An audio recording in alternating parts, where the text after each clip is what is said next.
My husband, Derek, was rushed to the hospital from his business trip. After receiving the call, I hurried to the hospital. However, I'm much better than an ugly wife like you, aren't I, Naomi? I witnessed an unbelievable sight there. My sister-in-law and husband were naked, hugging each other. Shock and revulsion surged within me. It's just unthinkable. They're siblings by blood, aren't they? I heard my sister-in-law's seductive voice and instinctively covered my ears. What was I, who had shed so many tears and anxiety when I received the call, worrying about my beloved husband might be gone? I want those tears back. No. That's not it, Naomi. Even if I got it back, I could never forgive them.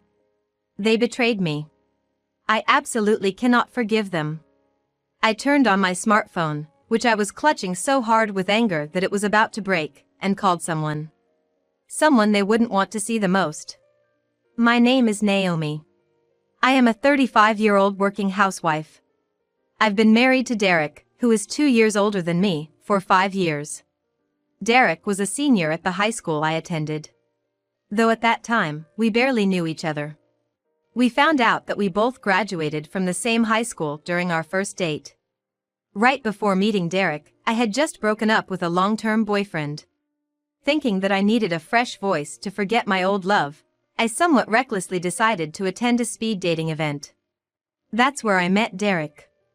At the time, Derek had also just broken up with his girlfriend, and we began to harbor affection for each other as we comforted each other.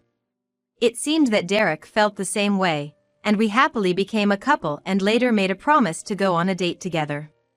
It was on that date that we found out we had attended the same high school. The familiarity that came with this discovery led to a serious relationship with a view to the future. After several years of dating, we got married. I think Derek is a great man to live with as a spouse. He shares the housework and never forgets to make events like birthdays and Christmas enjoyable.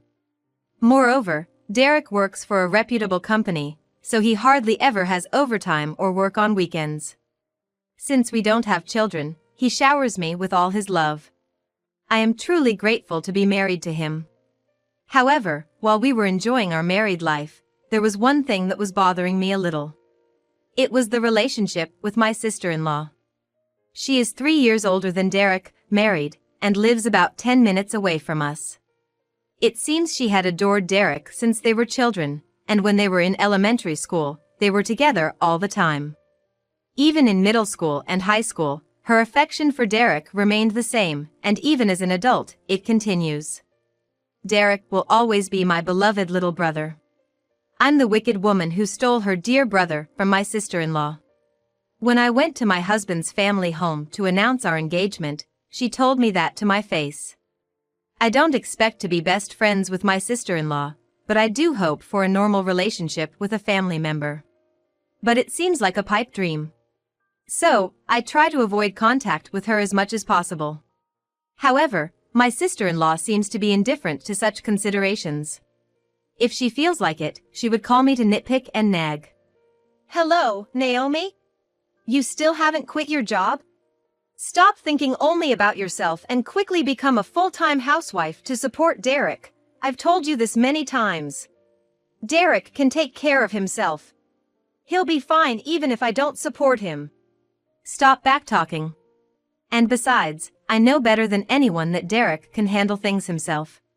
Just because you're his wife doesn't mean you can look down on me. You're such an unpleasant woman. Whenever we talk, it's always like this, so I have no choice but to bear with her until she's satisfied. I've never told Derek about her behavior, but I have consulted with my mother-in-law, who lives close by. Unlike my antagonistic sister-in-law, my mother-in-law is very kind to me. We make arrangements to have tea together occasionally. After the consultation, my mother-in-law, although appalled by my sister-in-law's self-centered attitude, firmly warned her. Thanks to that, her sarcastic remarks have become less frequent since we got married. Anyway, I wish she would finally acknowledge Derek and me. One day, I had to work late for the first time in a while. Although I came home an hour later than usual, Derek was going to cook dinner, so I didn't need to stop by the supermarket and went straight home. I was tired and wanted to go to bed early. As I was thinking about this and leaving the local subway station, I made eye contact with a man. It was my sister-in-law's husband. I greeted him reflexively, and he returned the greeting with a smile. Our relationship was just seeing each other for a few hours on Thanksgiving and Christmas, but since we were going in the same direction, we ended up walking home together. Fortunately, my brother-in-law is a sociable type, so the journey home was not awkwardly silent. We made small talk as we walked down the dark street. After walking together for about 15 minutes from the subway station, he said, "Well, I'm going this way. Please be careful on your way home," and left with a wave. Despite his caution, my house was right in front of me. It seemed like he had accompanied me because he was worried about me walking alone at night. I hadn't interacted much with him before, but he turned out to be a nice guy. I watched my brother-in-law walk away before entering my house. The next day, Derek went to work while I had a day off, so I was relaxing in the living room with a cup of coffee. Then the doorbell rang, indicating a visitor. I put my half-finished coffee on the dining table and peered into the monitor for the intercom. There stood my sister-in-law. Maybe she had come to make another snide remark. Even though I was fed up, I headed to the front door. I could have ignored her, but it would have been more trouble if she found out that I was pretending not to be home. I hoped that she would leave soon if I just listened to her without responding. As soon as I opened the front door, my sister-in-law grabbed my shoulder and raised her voice. "You're having an affair with my husband, aren't you? You're truly despicable. And here you are, looking so innocent, but not giving us a moment's rest." For a moment, I couldn't understand what she was accusing me of. As I stood dumbfounded, my sister-in-law became even more incensed. "Why the surprised look? Stop playing innocent. I know that you were with my husband last night." Only then did I realize what she was talking about. She was referring to last night when I had run into her husband and we had come home together.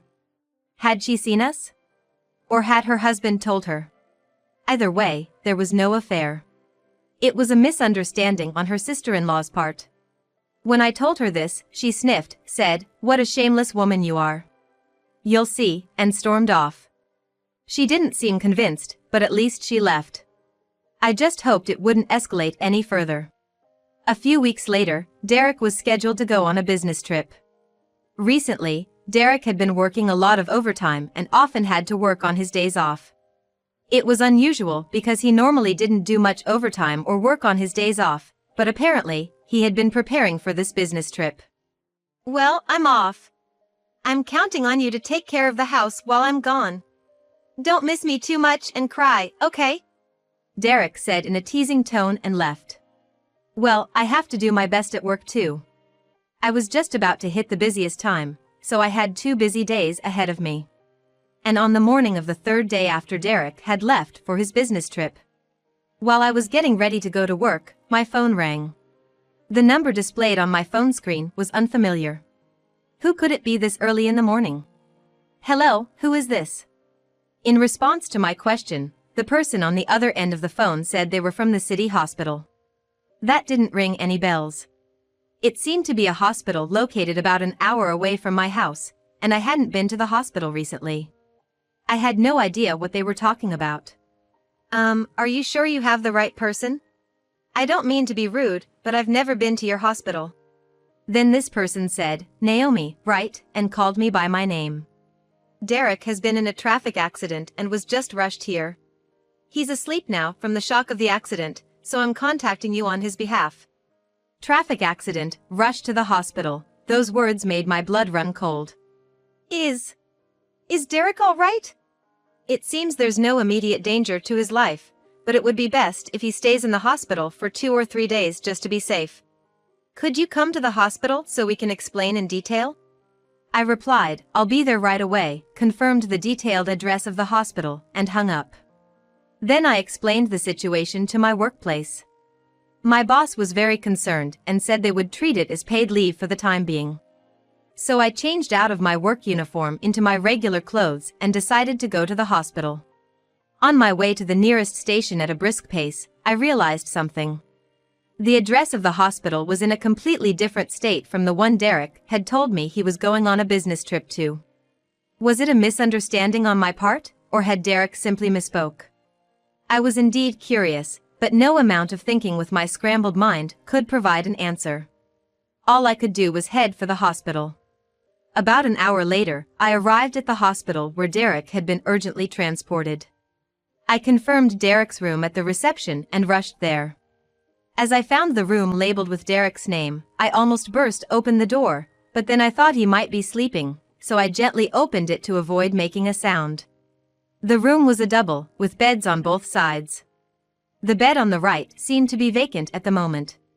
And around the bed on the left, a curtain was drawn, obscuring the view. Derek should be behind that curtain. When I entered the room, I heard a strange noise. It was not clear, but it sounded like a human voice. I also heard a creaking sound as if something was swaying. It seemed to be coming from the bed where Derek was supposed to be sleeping. For some reason, I had a bad premonition and slowly approached the bed. Then I gently peeked at the bed through the gap in the curtain. To my surprise, I saw a naked woman along with a naked Derek in the bed. Moreover, to my further surprise, the woman was my sister-in-law, Catherine. I'm better than a failure of a wife like Naomi, aren't I? At the moment Catherine's sugary voice entered my ears, feelings of shock and disgust bubbled up inside me. I covered my mouth and endured the nausea, then stumbled out of the room into the hallway. I sat down on a nearby bench and took several deep breaths to calm myself down. Then I tried to understand the situation in my own way. Derek had left home 3 days ago, saying he was going on a business trip. But that was a lie. He had pretended to go on a business trip and was probably meeting with Catherine. And then, for some reason, Derek had a traffic accident this morning. When the hospital called me, they didn't mention my sister-in-law, so it's reasonable to assume that Derek and my sister-in-law weren't together at the time of the accident. After that, Derek woke up while I was on my way to this hospital and got in touch with Catherine. He then called Catherine to his hospital room and committed adultery. These are all speculations, but they are not far off considering the circumstances. In any case, it is certain that Derek lied about going out and that the two of them are in a guilty relationship. I don't know when it started, but it's a serious betrayal. They might have been laughing at me for not noticing their affair. With that thought, anger surged up inside me. I impulsively went back to the room. I slowly entered the room so as not to be noticed by Derek and Catherine, and took away all the scattered clothes and underwear. Now they have no way to escape. Then I left the room again and called my mother-in-law. My mother-in-law responded immediately. "Hi. Could you come to the address I'm about to tell you? Derek has been urgently transported here."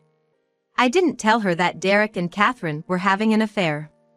I thought it would be quicker for her to see it for herself than for me to explain. And then, about 2 hours of waiting. My pale-faced mother-in-law rushed to the hospital. Unaware that her own children were having an affair. My mother-in-law worried about Derek's health. It's not my fault, but I can't help feeling guilty somehow. While calming my mother-in-law down, I head towards the room where Derek and Catherine are. I see a crowd of patients, visitors, and nurses gathered there. Something must have happened. I push through the crowd in the hallway, leading my mother-in-law by the hand. Then, I hear a familiar voice. "Where have our clothes gone? Give them back." Looking in the direction of the voice, I see Catherine there, as I expected. She's barely covering her nudity with the bed sheets. Derek is in the same state. "I have no idea. More importantly, why are you naked? What on earth have you been doing here?" A nurse confronts the two, raising her voice. "Huh? What's happening? Derek was rushed here, and then..." My mother-in-law, a little behind me, mumbles this in confusion. The two, noticing our presence, widen their eyes in unison. "Derek and Catherine's clothes are with me. If you want them back, explain everything. Are the two of you having an affair?" I held up their clothes and underwear. Apparently not liking that, Catherine, without worrying about her sheet coming undone, steps up to me. "Don't you get cheeky, you're just a wife who came into our family. Yes, we love each other. You're the one who barged in afterwards. As Catherine shouts this, Derek, standing behind her, nods repeatedly. Besides, wasn't Naomi also having an affair? I heard from Catherine that you were secretly meeting her husband. Derek said this with a triumphant look. Looking at Derek, all my love for him is completely gone. So, he trusts Catherine more than me. I don't have the slightest regret anymore. As I try to retort, my mother-in-law speaks up before me. You too! I never thought you both could be so stupid. I'm done with you. You can't cross our doorstep ever again. Just go wherever you want together. A stern, low voice, unlike the usual kind mother-in-law, scolds the two. Whether overwhelmed by her anger or finally realizing the gravity of what they had done, Derek and Catherine lower their heads and say nothing. I toss their clothes and underwear at them. The sight of them scrambling to gather the clothes scattered on the floor is utterly ridiculous. Derek, I didn't have an affair. Your sister just misunderstood. We can't continue as a married couple anymore.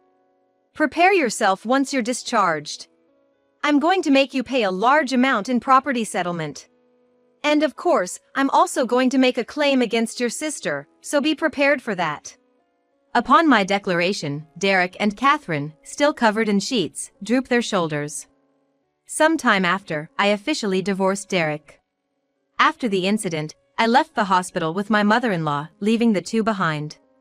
Derek, who was supposed to be admitted, was severely scolded for causing a major disturbance in the hospital, and Catherine was apparently banned from entering.